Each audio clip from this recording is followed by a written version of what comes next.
We are ready for Red Sox baseball, hanging out in Fort Myers, Florida, JetBlue Park, the spring training home of your Boston Red Sox. It is a beautiful, sunny day. Lauren Shahadi, Chris Young, I live with a family of Red Sox fans who felt like in the middle of the offseason, it wasn't going to look exactly how they wanted, but bam, my gosh, ownership stepped in and they have to. The AL East is a gauntlet this year. It is, and I think about the story of the Red Sox. Lauren, I got to go back a couple years.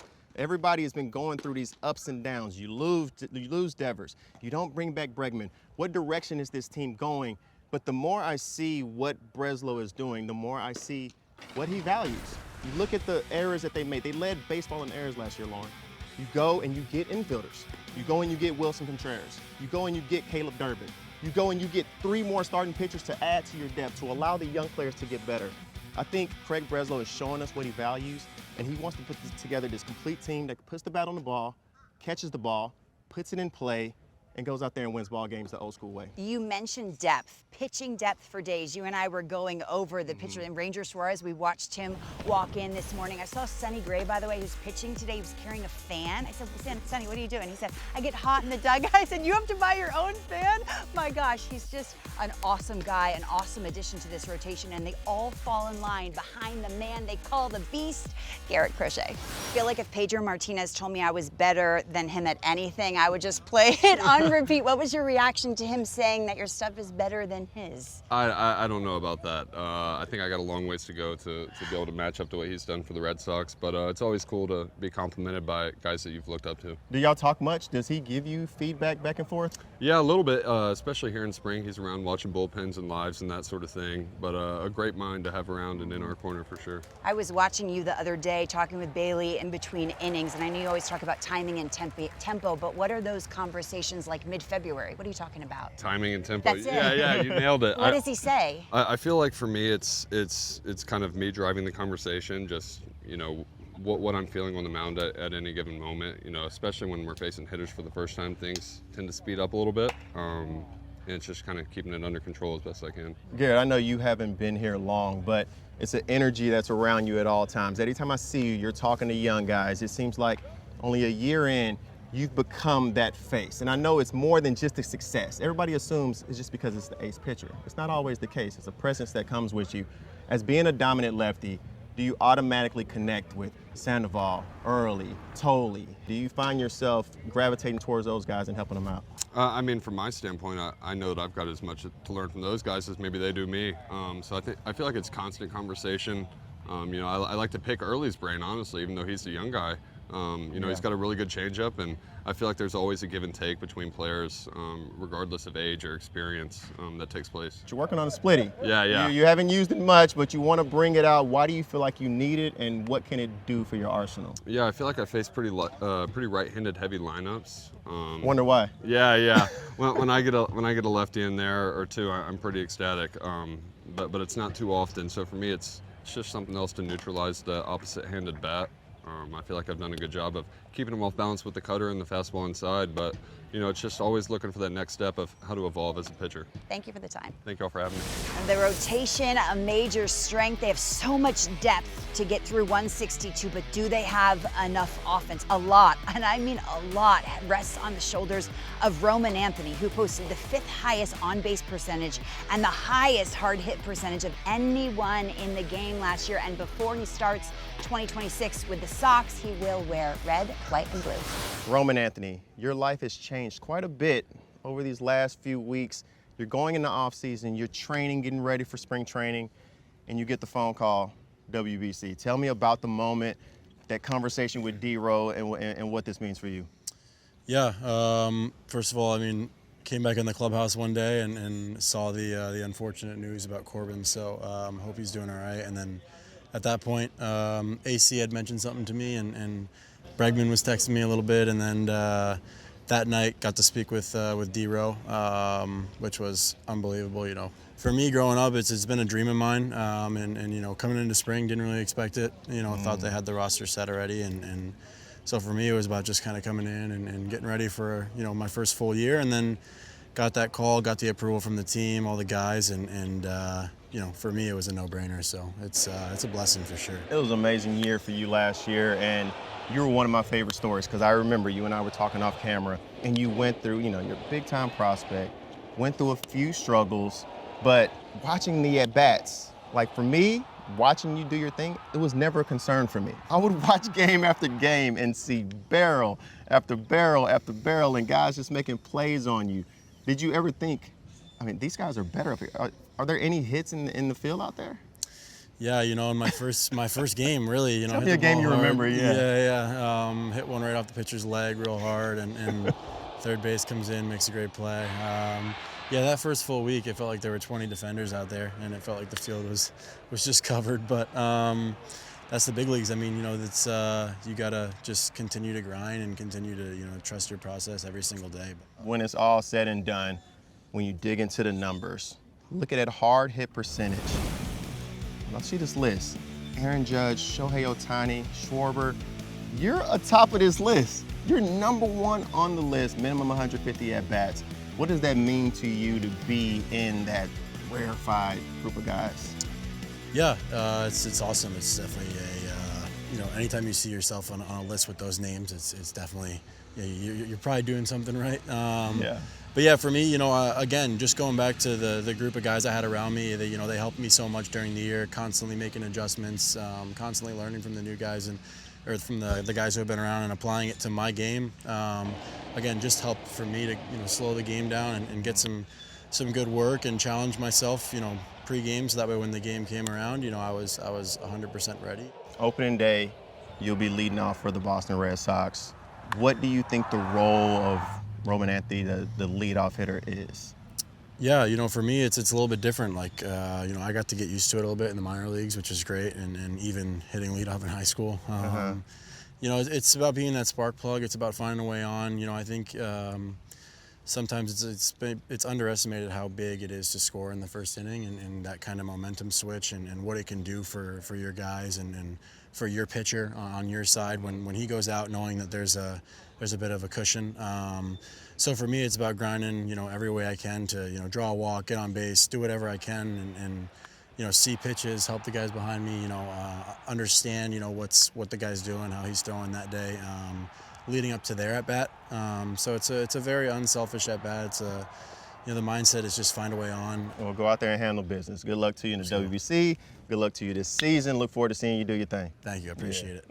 Roman Anthony, this is your time. So young and so much talent. Red Sox fans excited about his ceiling. But what about the new guys? Our social media question of the day is which Red Sox offseason addition will be most important in 2026? This is a good one. Will it be Wilson Contreras, who will help upgrade the defense? Caleb Durbin as well? Or will it be a dominant arm Ranger or Sonny, who they acquired via trade from St. Louis? You decide, and we will reveal the results later in the show. We welcome you back to Fort Myers, Florida. We're at Fenway South, where the Red Sox finished third in the American League East last year and where Trevor Story finished the best offensive season of his Red Sox career. Look at these numbers, 25 home runs, 31 stolen bags, and played 157 games. That is what matters most to Trevor, being there for his boys. He told CY why that brings him so much joy.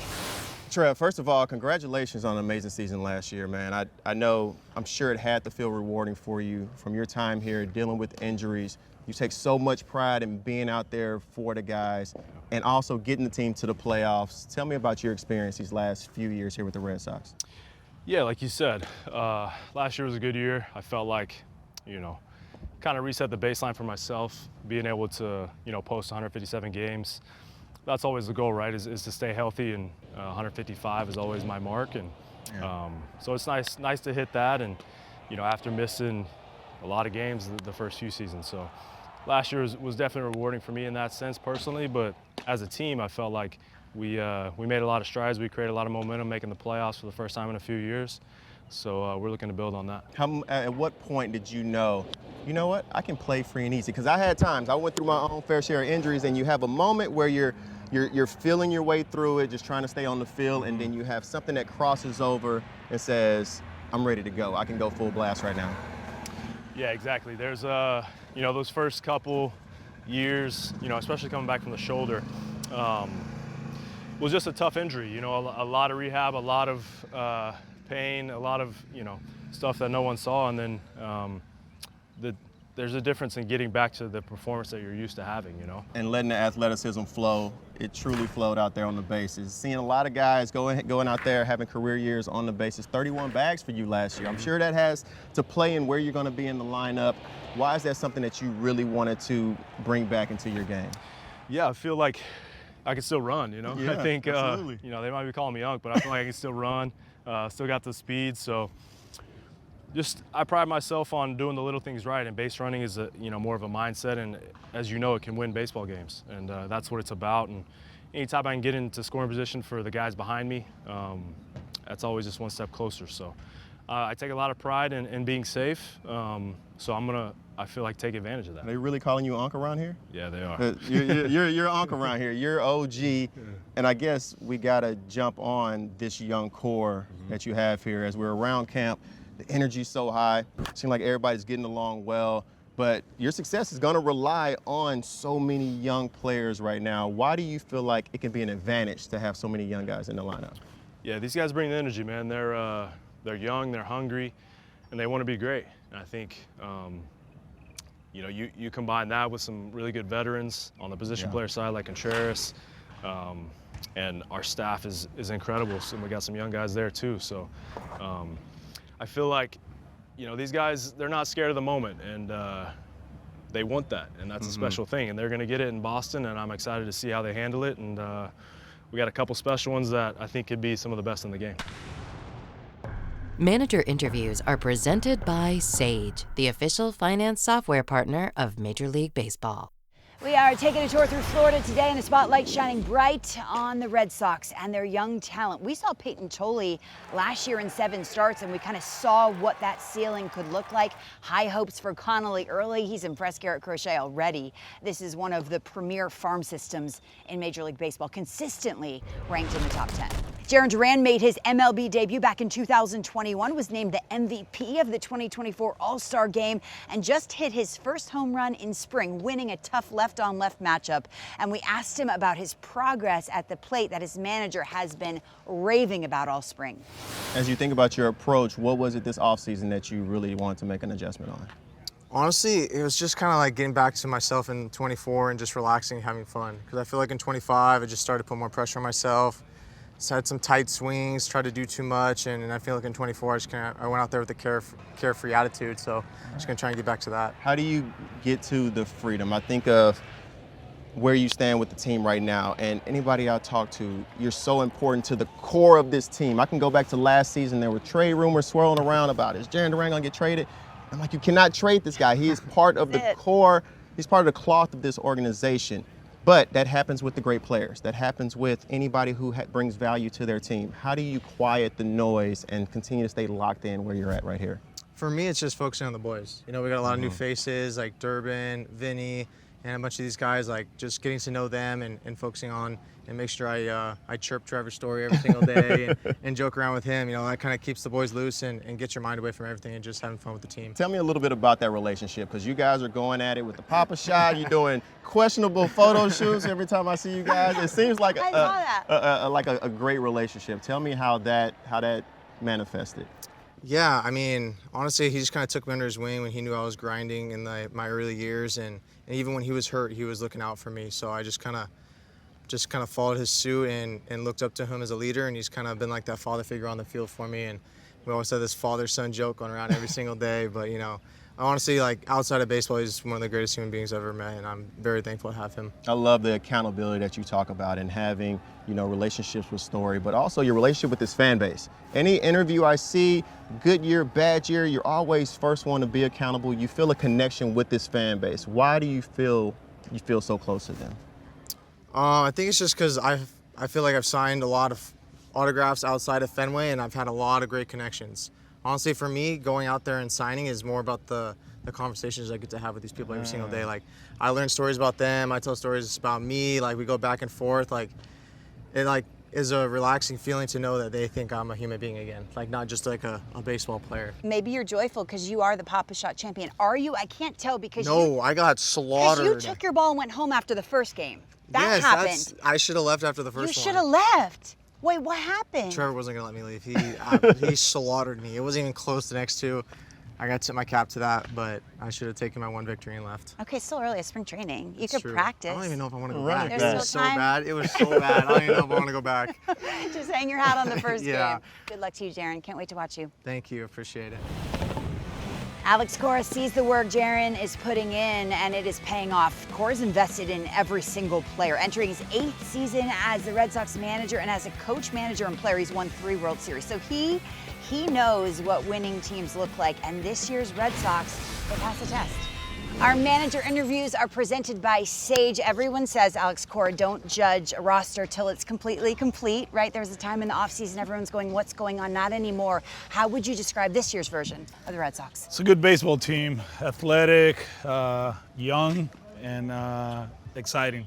To be honest with you, we were talking about it yesterday. There's not too many decisions that we have to make, through camp. We're about to lose a lot of people to the tournament, so it's a good opportunity for some kids to come up here and play. But when they come back, it's just to get ready for Cincinnati. To be honest with you, I feel really good about this group. You've talked a lot about the progression of these hitters and how it's going to continue to go in the right direction. Who's progressed the most so far? Willie Abreu, I think he's the one I'm looking forward to take a step forward. When we got him here in 22, he was a guy that will hit the ball all over the place. He was shooting the Green Monster. He played against righties only, and I think that he became pull conscious. And now there's a good chance that he will play against lefties, and I think that's going to benefit him. I know it's not a lot of decisions to be made, but one thing that has to be made is how you're going to line this offense up. As I look at the guys from top to bottom, it's so many guys that could be mixed and matched here. You can lead off Roman Anthony, you can lead off Duran, you can move different guys around the lineup. I know Wilson is going to be your cleanup hitter. What kind of questions are you trying to answer with the lineup this spring? Yeah, Roman will lead off. I was in Houston in 17. We had Mookie in 18 and 19, and from pitch one, you have to execute, if you're facing us. And the kid, he's a good hitter. He knows the strike zone. With one swing, is 1-0 Red Sox. He did an outstanding job for us last year, and I expect him to do the same thing. Trevor will hit second. If you look at the numbers, the last 4 months of the season, he was one of the best hitters in the big leagues. Jarren will hit third. Position about to be determined. We'll move there. We got a lot of outfielders, and that's my job, right? So I'll Is that a make good sure. problem to have, though? It's not a problem. Right. I mean, it's cool to have talent, but we'll move it around. We'll see how it goes. Wilson, I'm excited about that one. I just feel like Fenway and Wilson Contreras is a perfect match. It's like, man, the other day he walked twice, he flipped the bat twice. I'm like, people are not going to like us, which is great, That's right? good. When you don't like a team, it's because they're good. And I think Wilson is going to bring attitude. You're a good public speaker, but I say this with love. You pale in comparison to Peyton Tolley. What the heck was that? What was that? So Tell us. For the I saw WBC, you laughing. I Your know. reaction was amazing. It's for the WBC. We're like, this is what we do. Go for your country. Yeah, go for your country. So I had a pretty good feeling that he was going to be the guy, you know. guy. And I we need a presentation about the United States of America. And Peyton, you're the guy. We gave him 10 days to prepare, and There were he hot killed dogs. it. He killed it. I mean, just the whole thing. He's awesome. He's a good kid. He gets it. And I was thinking about doing more. Actually, I told him yesterday. I said, hey, do you want to pick another country? He's like, no, I better not. But That brings the guys close together. though. yeah, it's just fun. It's I mean, chemistry. as you guys know, spring training gets long, especially in this one. It's a week earlier. Guys are gonna leave, and we have fun. It's about to get boring here for a few days because guys are gonna go. But that was a cool day for us. Good luck to you this season, Alex. Thanks so much for the time. Thank you, I appreciate it. Cora hopes the answer to our social media question is all of the above. We asked you which Red Sox off-season addition will be most important this year, and the guy who has the slowest heartbeat on the planet and who shines when the lights are bright, Ranger Suarez, leading the way, just over 50%. So 89 wins last year, third place in the East, and the AL East is so stacked with pitching depth. Where does Boston fit into that? They're right there at the top. Okay. When you think about Any team that's won in the past, you're always caught off guard on why do they have 10 people that can be in their rotation? Because they need them. Because you need them. Yeah. You end up needing them for some reason. I understand you go and get Ranger Suarez and have the top of the rotation set. You have Johan Oviedo fighting for it, but you have Connolly Early, you have Kyle Harrison, you have Patrick Sandoval, you have Tolley, you have so many weapons that those guys are going to come into play this year. And on the offensive side, Marcelo Meyer is going to have to step up a little bit. Ceddanne Rafaela, Roman Anthony, Wilyer Abreu. You have so many weapons and so many question marks, but if they come through, this team could be dangerous. It is a beautiful day from Red Sox camp. Love spending time with Boston this afternoon. Thanks so much for watching 30 Clubs, 30 Camps. We'll see you next time.